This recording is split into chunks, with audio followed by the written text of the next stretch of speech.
With us is Congressman Mo Brooks. We're getting ready for our primary here in Alabama in the Republican Party, May the 24th. May the 24th. And Congressman, thanks so much for being with us My again. pleasure. And you know, this is a giant important election. You know, people say that every election is the most important. Well, this one certainly is, because it looks like we're going to take over the House. We're going to hopefully take over the Senate.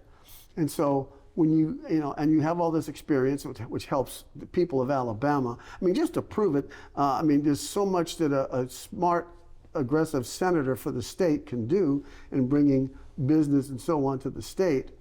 So your relationship with other Republican senators, not so much the leadership, but the other Republican senators and a few Democrats that are leaning more and more and more toward the Republican theory of life.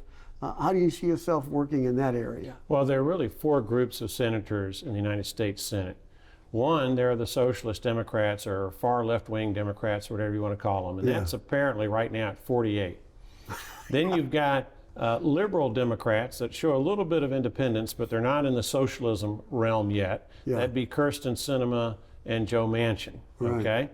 Then on the Republican side, you have a lot of establishment senators who are beholden to special interest groups and pretty much do the bidding of the special interest groups in exchange for the monetary contributions that enable and empower them. Sure. Then the fourth group would be the conservative senators who try to keep their campaign promises and do what's right for America. Notice we're outnumbered here on the conservative side. I'm talking senators like Rand Paul, Ted Cruz, Mike Lee out of Utah, Ron Johnson out of Wisconsin, Josh Hawley out of Missouri. The list is relatively short. It's probably in the neighborhood of 8 or 10. And so what I'm going to try to do, first thing, is join forces with the conservative elements in the United States Senate, who in turn are going to be the ones I fight with to first do no harm.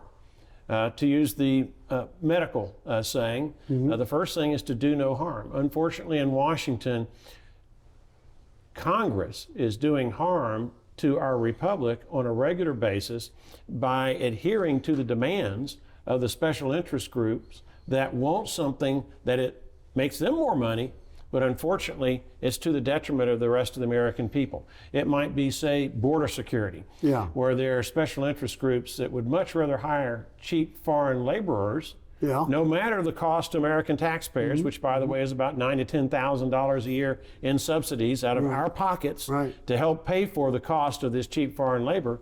But they'd much rather hire cheap foreign labor, even illegal aliens, rather than pay market wages for American families that are struggling to make ends meet. And so I'll be fighting those special interest groups, and they've weighed in heavily in this Senate race. Those folks who want illegal aliens in America, who want to give amnesty to illegal aliens in America, who want lawful, as much as possible, no limits, cheap foreign labor, I can assure you they're not supporting Mo Brooks for the United States Senate. They're supporting a particular other candidate. And so I'm going to do what's in the best interest of America, and I'm going to align first and foremost with my conservative colleagues who I already have a working relationship with, some of whom have already endorsed me in this Senate race. So that's what I'm going to be doing as soon as I get elected. Well, you mentioned something about immigration. This is an important thing because they're coming across the border in the hundreds of thousands. Oh, no, it's more than that. It's 2 million under Joe Biden in the past year. I mean, it's a terrible thing. It's taking jobs away from Americans. There's no question about it. And it's suppressing wages of our blue-collar workers, the people who are struggling the most to make ends meet, to the tune of about $2,500 a year. And that net tax loss of $9,000 to $10,000 per illegal alien, you add it all up, and you're in the neighborhood of 170, 180, $200 billion. Now, how much is that? Well, do the math. Divide that number by 330 million Americans, and you come up to around $500, $600 per person in America to subsidize the illegal aliens that are here. It's crazy. Doesn't make any sense. Same thing with the school system. You know, we've heard so much about critical race theory. I mean, it's, you know, in Alabama, our governor tells us currently we don't have any of that. But I know it sneaks into all kinds of curriculums that people aren't aware of. I do agree that it ought to stop. I don't believe that we should be doing it in the armed forces.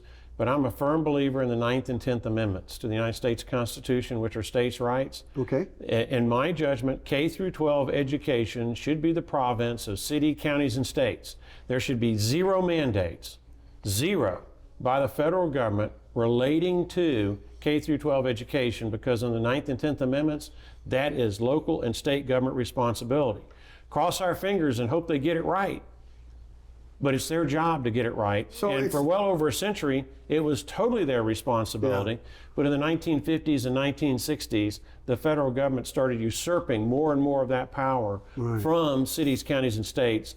And I believe that's wrong. I trust cities and counties and states to get it better and to get it right a whole lot more than I trust the federal government. That is a fantastic answer, and that's really the kind of answer I think Alabamians want to hear, because we can vote the right people into these school boards and so on.